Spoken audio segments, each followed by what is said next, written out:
but there's so many that don't end up anywhere. In fact, right now we're joined by Baylor's Director of Athletics, Mac Rhodes. He's at Baylor's practice going on, and he told me, he said, I haven't been on with you guys in a week, and I demand to be on. And so that's exactly how it went down. That's exactly how it went down. And then Jovan asked me to make sure that you were on because you had been complaining about the fact you had not been on with us before the end of the year. Now, so you're at practice. Everything's kind of going pretty well. You've seen some games, and I know you have to cross your fingers in this day and age of everything with testing, but everything right now seemed to be going according to plan? Yeah, so far so good. You know, we're sitting here on the Tulane University campus at Yeoman Stadium and having a great practice, and you know we've been able to manage the COVID piece, you know, fairly well. Not going to say that, you know, we haven't been impacted, but I think we're, you know, in a really good place right now. Obviously it doesn't matter if it happens between now and Saturday because it's less than 5 days, but has the CDC's new guidelines helped anything out? Or is that maybe something that's going to be maybe for basketball and spring sports moving from 10 days down to 5? Yeah, no, it's a great question. And yes, it has, you know, with football and it will with basketball, both programs, both men and women. So, you know, it's, you know, I guess for lack of a better way of saying it, it's been good timing for us in terms of the change from 10 isolation days down to 5. Mac, what's it like to be in New Orleans just a couple years removed from your last trip in New Orleans? You know, different head coaches, different circumstances, different results in the Big 12 championship game, different opponent, but still a lot of excitement. Just what are your thoughts about being back in the Sugar Bowl? Well, and it's great to be back, and as you all know, and I'm sure that you've, you know, been in bed by midnight all nights that you've been in New Orleans. But it's a great city. The people are wonderful, extremely welcoming, and the Sugar Bowl staff does such a great job. The staff and all of the volunteers, they just make you feel special. It doesn't matter who you are and what you do with Baylor. They go out of their way to make you feel great about being here. And, you know, to see our young men, you know, the team is really excited.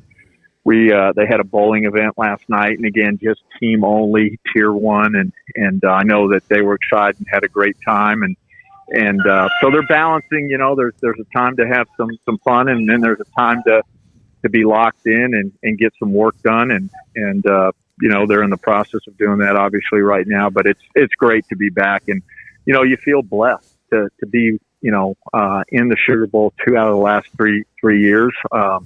And do that, you know, think about this, to do it with a coaching change, 2 different coaches.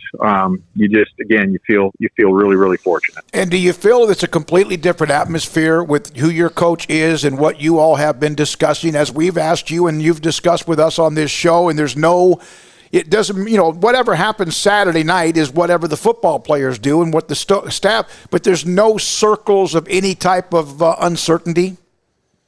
Yeah, no, it is different in that respect, and you know, we know that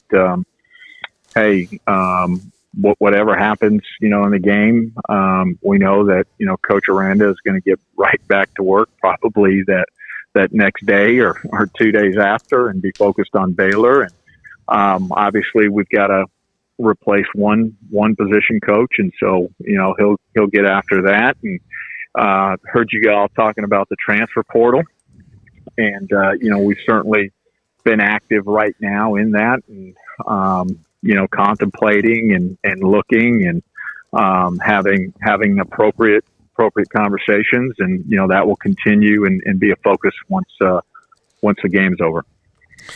Mac, is it different being in the same place 2 different times though? You know, when you have what's overlapped to you in these last 2 times is my question. That's a really interesting question. You know, I'll tell you where it's different. You know, you're in a different hotel than we were last time. You're practicing at a different location than you were last time. And so some of those things are different. Obviously the COVID's impacted it, you know, we're not here as long as we were last time. We were supposed to come in on Monday. We didn't come in until yesterday. And so some of the events have been canceled. So there are some differences, but the fundamental, the foundational stuff in terms of just the way the Sugar Bowl handles, each team and the volunteers, those are all familiar faces and again, just really, really good people. So, Mac, 2 years ago, you guys played for the Big 12 title and fell to Oklahoma in a thrilling, dramatic game, and went to the Sugar Bowl and fell to what was obviously a good Georgia team as well. This time around, you win the Big 12 title, and that obviously makes a major difference. How much of a major difference would be made in winning the Sugar Bowl as well and capping off a season like this with a victory like that? Yeah, I mean, you never want to put the cart before the horse, but it would be, great to win this, number one, because it's a really great opponent in Ole Miss, and they're formidable, and I think one's ranked 7 and one's 8 in the polls, and so should be a great matchup. But then you have the opportunity, right, to win 12 games. We've never done that in program history, so you have this opportunity to make history, something that's never ever been done. And, I think that certainly that's important to coach, but not, where it's been a focal point either. The focal point is just getting the team prepared to play and go out and make sure that we can compete at a really, really high level, play the best that we can play, and then we'll see if it happens. So, but great opportunity for us. Prime time, national television, New Year's Six bowl game, great window advertisement for Baylor University, the city of Waco. So just really, really excited to represent. Mac, you were here obviously during the coaching transition of 2016 with what Jim Grove did, and then you got there in August of that summer. Jeff Lebby, obviously this is an interesting game because of his appearance here as the offensive coordinator at Ole Miss, and he answered a couple of questions about Baylor, not about Baylor and his time there, but about playing Baylor again, and I thought he handled it very well. Do you have many recollections, and how difficult was that, knowing that he not only was involved, but so was his father-in-law and his brother-in-law as well? Yeah, I'll be really candid with you. That was obviously, people know it. That was a hard time. It was a hard time for everybody, and trying to figure out how we work together and coexist and do that for to the very, very best ability for our student athletes. And so that September, October, November, December, had some challenges. I thought that Jeff did a great job in the way he handled everything. As you mentioned, really tough position for him, with Coach Briles, his father-in-law, Kendall, his son-in-law, married to Coach Briles' daughter. And so, I can't even imagine, being in his shoes and trying to navigate that. But I will tell you, I thought he did it, in a really professional and great way. And, I remember a specific conversation that him and I had alone in my office. And, so I'm happy for him. And, obviously he's a really, really good offensive coordinator and done a great job at Ole Miss and now has a great opportunity at Oklahoma. So wish him the best. And, again, have nothing but good things to say about Coach Lebby. Mac Rhodes with us, Sick on 365 Radio and 365 Sports. Baylor and Ole Miss Saturday night here in New Orleans. Mac, how much do you pay attention to what's going on as far as like bowl games and what kind of an importance does that have in terms of the conference? Is that something where you guys are actively rooting for a great bowl record? Is it something you pay a lot of attention to, or are you mostly kind of focused on, obviously the school that you're at? Well, I know enough to know, and again, I haven't followed today, but I know enough to know that when I went to bed last night, the SEC was 0-4. So, and so I do keep track, and it is important. And watched obviously the Clemson Iowa State game with great interest. Watched the Oklahoma Oregon game with great interest. Happy for Houston able to get a win, obviously coming into the league, and, we'll be certainly pulling for Cincinnati, as a future member of the Big 12. So it's important. Anybody that says it's not, I'm not sure that they're being straight with you, because I think how conferences do in the bowl game, it creates a lot of conversation and articles thereafter as you go into the next season. Do you have to assess them differently on now though, because of opt-outs and things like that? Yeah, it feels like some of this, with some games you're going to have to put a little asterisk there because of some of the players that have decided not to play, and I'll tell you this because you mentioned it. I've got great respect for the Ole Miss quarterback that he decided to play, because that could have been a young man that very easily could have said, hey, I'm not going to play, and so good for him. And I've got great respect and admiration that he's going to go and lead his team out there on Saturday night. But it's the way of the world. Unfortunately, it's one of those things that's changing that I personally probably don't like. You get it, you understand it from the perspective of getting injured, all of those things, but I don't know. I think when you weigh those things and memories, and that last time you take the field with your teammates, those are things that you're never going to get back. So I'm hoping that it doesn't get that there aren't more opt-outs as we continue on in future years, and that we kind of stay right about this number.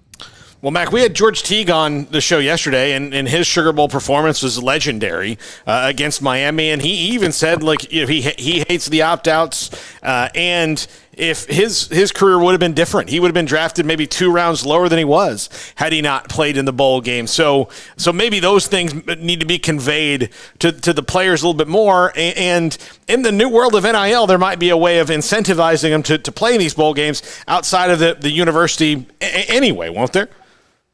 Yeah, I mean, I think that's an interesting thought, because I think you potentially could do that, and unfortunately, and this is this has been part of college athletics for a while, and it's certainly not just football but other sports. You've got so many other people talking to the student athletes, and sometimes it's in the best interest of the student athlete, but other times it's not, and that's the part and the piece that I hate. And again, as you mentioned, it can cut both ways, right? You play in the bowl game, and you have a unbelievable performance, and now all of a sudden, you're in a different spot when you think about the draft, and so it can be, as you said, it can cut both ways. All right, Mac, I know you want to enjoy the practice, and we've interrupted that. He wants to enjoy that humidity. Yeah, no, absolutely. Is there anything to update with us or anyone involving the conversations with Coach Aranda and the future contract change? Thank you for asking. I appreciate the question, but we'll get it wrapped up right after the bowl game and get it signed in good place. And so, but nothing's changed. Everything is in good shape, and he's certainly focused and locked in on the game. And we'll get that taken care of immediate thereafter. And excited for both basketball programs to open up Big 12 play. You think about men's basketball at Iowa State, what a huge matchup that is. Iowa State, lights out, number 8 in the country. And somebody was telling me it's the first time 2 Big 12 teams with 10-0 better records have ever played against each other. And so that should be a heck of a matchup. And then excited for women's basketball to open up in Manhattan against Kansas State on Sunday. So a lot of good things happening. And we released the trailer for Ode to Joy, the documentary series on Baylor and the national championship year today, in fact, on SicEm365.com. And we appreciate your time with us on that as well. Thanks for your time. We'll see you down the road here in New Orleans. All right, you guys stay out of trouble. We'll talk to you soon. No promises, Bye-bye. Mac. He brought up the 12 o'clock in curfew. He brought up you guys stay out of trouble. And I don't know why he's talking to Craig and me. I don't at all, Look, in any way. I can tell you, I was back at the hotel at 12:15 last night, and I went to the airport. I didn't go anywhere fun. So you didn't even bother stumbling down Bourbon Street. You just drove to the airport. There's something there. Amanda was there, and I had to, I wasn't gonna have that discussion of I'm putting her in a cab by herself at midnight in New Orleans when I could have had come and got her. Well, given what happened around the time that you arrived last night, probably a wise idea. So some guys were throwing bricks through windshields or whatever it was that Craig said he was told by Curtis Quillen, who I saw I saw the truck today with the window bashed out, and it happened like 15 feet from where I was sitting when I was told that news, and happened like 2 minutes before I was told that news. So they very well, if I'd have taken a right and walked down, seen it in action. But I chose not to do that. And surprisingly, that Curtis Quillen was out past midnight. That's a new thing. Well, I had to make sure he wasn't seeing things. You know him. He's a little off the rails. He might have been the one that created the problem. I think last time we were here, I passed the torch to Curtis. I think Curtis has developed this reputation now. Like he really he's had like one night where he got a little tipsy, and now it's turned into like a full blown gimmick of like, he's like the most raucous dude in New Orleans in Waco media. But somebody had to pass the torch because Q's gone. You're taking it a little easier. The young guns have to kind of step up their game. So looking at you cats again, I feel like represent tonight. I'm hoping it's like Brady to Mahomes kind of a thing. Me and Jack were both in bed at 9